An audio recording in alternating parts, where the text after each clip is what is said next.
I went to play Queens, and I played terrible. I lost the first round against Cristiano Carratti, and that day they were deciding about wildcard. So I was hoping they didn't watch my match, but luckily they didn't have 8 British players to give wildcard, so I got 1. Picture this. A player ranked 125th in the world given a wild card out of pity, stepping onto center court at Wimbledon. Odds were 150 to 1 against him. His career was supposed to be over. What happened next became one of the greatest stories in tennis history. Yet somehow, the world forgot about Goran Ivanisevic. And the deeper you dig into his life, the more you realize his story isn't just about one miracle day. It's about obsession, heartbreak, and the thin line between greatness and self-destruction. Before 2001, Goran Ivanisevic was tennis's most tragic figure. 3 times he reached the Wimbledon final. 3 times he left with nothing but a silver plate and shattered dreams. The media called him the eternal runner-up. His powerful left-handed serve could blow anyone off the court, but his mind was his worst enemy. Growing up in war-torn Croatia during the Balkan conflicts shaped him in ways people didn't fully understand. He learned tennis on broken courts while his country fell apart around him. That background created a fighter, but it also created someone who saw enemies everywhere. By the late 90s, everyone knew the same truth. Goran would never win the big one. His window had closed. The sport had moved on. Younger players with stronger mentalities were taking over. But there was something nobody understood about his failures, something that ate away at him for years and turned him into tennis's most tortured soul. One name haunted Goran's nightmares more than any other: Pete Sampras. The American legend didn't just beat him, he dominated him when it mattered most. 2 Wimbledon finals, 1994 and 1998, both ending the same way. Sampras lifting the trophy while Goran walked off center court in pieces. The statistics tell part of the story. Sampras won their head-to-head 7-4 overall, but it was the timing that destroyed Goran. Every time he reached his absolute peak performance, Sampras was there waiting. Years later, Goran finally said what he'd been holding inside. He told reporters that Sampras had wiped out a massive chunk of his existence, his aspirations, his rest, his peace of mind. He admitted he couldn't let it go, that he still thought about those losses constantly. The 1998 final was the worst. Goran genuinely believed he played better tennis that day. He felt the title was his. But Sampras found a way to win in 5 brutal sets, and something inside Goran broke that afternoon. His ranking collapsed from number 2 to outside the top 50 within a year. His shoulder gave out from the stress and overuse. The losses against Sampras didn't just cost him titles. They cost him his entire career trajectory, his confidence, his belief that he could ever be a champion. And the bitterness never faded. Even decades later, Goran would bring up Sampras in interviews unprompted, still processing the trauma of what those defeats did to him. But Sampras wasn't the only opponent Goran was fighting. He was at war with himself, and everyone in tennis knew it. His temper became legendary on tour, and not in a good way. He smashed so many rackets that tournaments started warning him about fines before matches even began. Other players joked that Goran's racket sponsor should just give him dozens of frames for every event. But one incident stands out above all others, and it perfectly captures how far his mental struggles went. During Australian Open qualifying, Goran broke 1 racket early in his match, then another during a bad service game. By the 3rd set, he had 1 racket left. He was losing, missing break points, and the frustration boiled over. He looked at his last racket,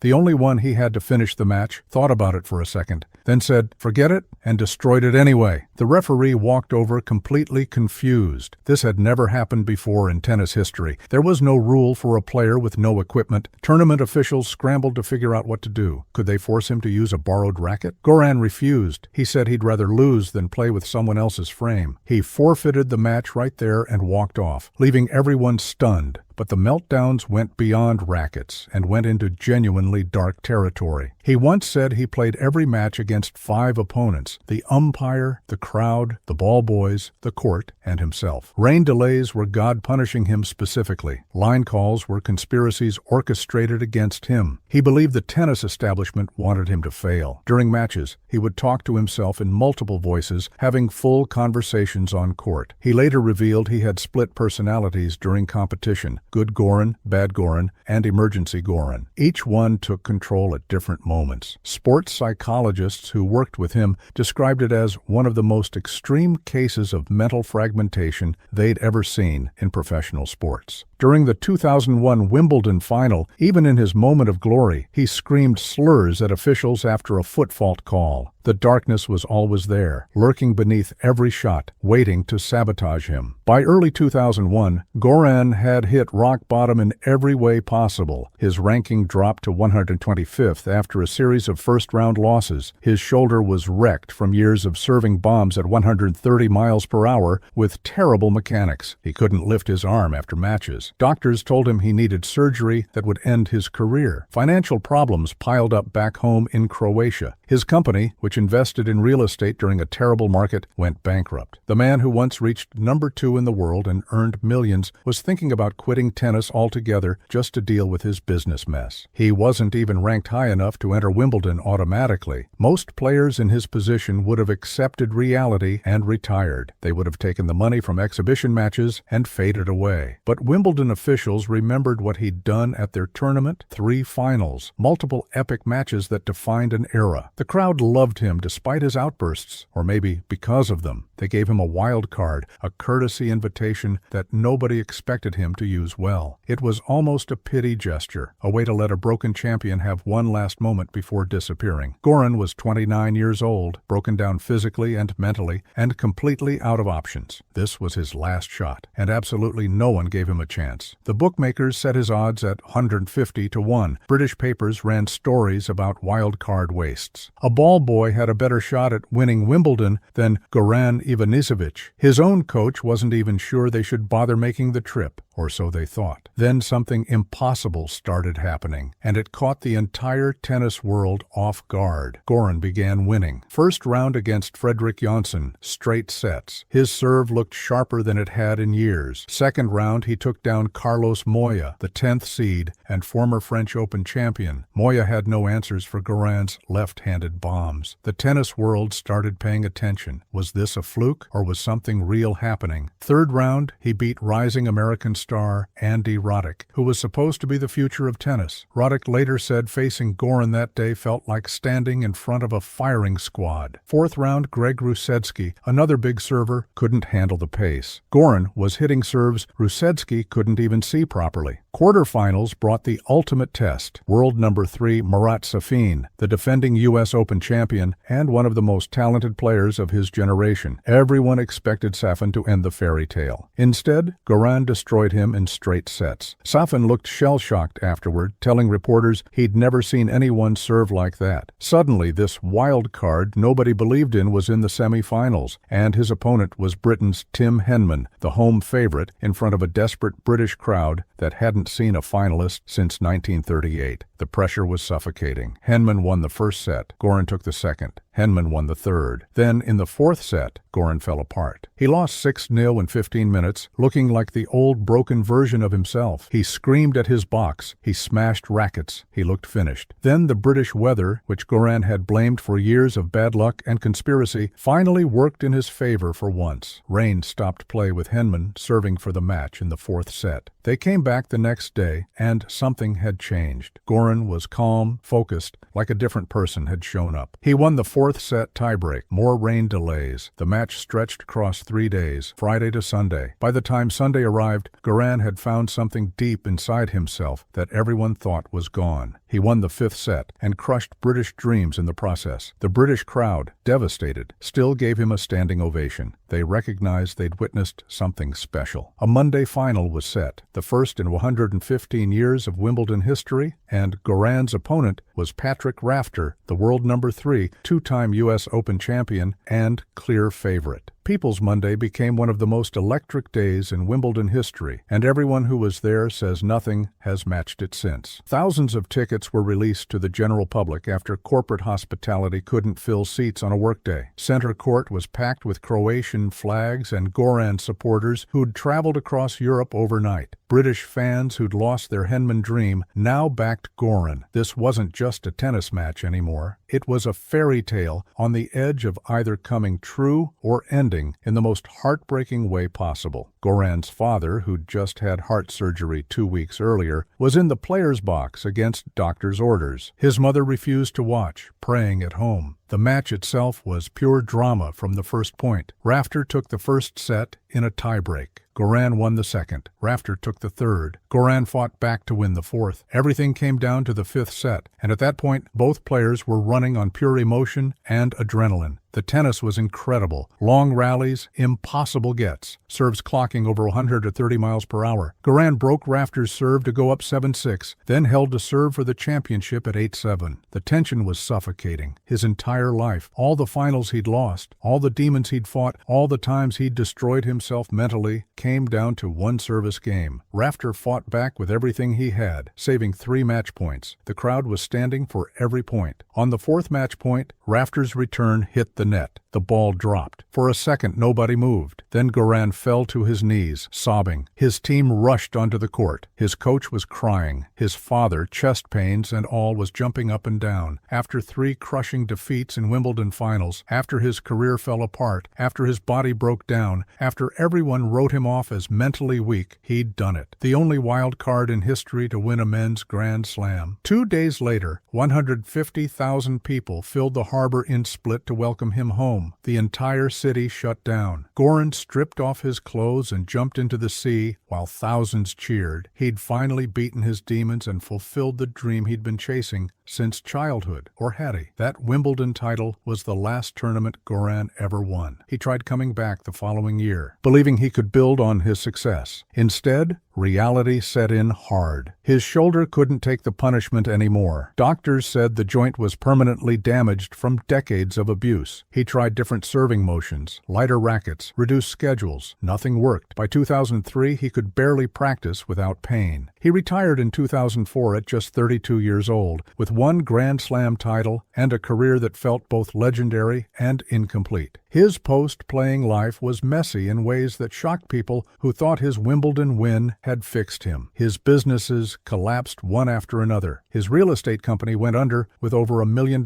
in debt. Croatian media reported he'd lost almost everything. He had to sign his assets over to family members to avoid losing his house. For years, he felt lost without the pressure and competition that had defined him since childhood. Depression hit him hard. He gained weight. He struggled to find purpose. Having his daughter in 2003 saved him, he later admitted. She gave him a reason to fight through the darkness again. Eventually, he found his way into coaching and discovered he was brilliant at it in ways that surprised everyone. His first major success came with Marin Cilic, helping the Croatian win the 2014 U.S. Open. Goran's tactical knowledge and ability to prepare players for big matches was exceptional. Then, in 2019, Novak Djokovic hired him, and the partnership became one of the most successful in modern tennis. Over 6 years, they won 12 Grand Slam titles together. Djokovic credited Goran with keeping him loose during matches, helping him rediscover joy in competition. Goran had found redemption, purpose, and success again. He was making more money as a coach than he ever did as a player. But the chaos that defined his playing career never fully disappeared. It was just waiting to resurface. In 2024, Goran's coaching career hit serious turbulence, and the tennis world watched his old patterns emerge again. He split with Djokovic after their chemistry faded. The partnership had run its course. Both men said nice things publicly, but insiders suggested tensions over training methods and Goran's desire for more control.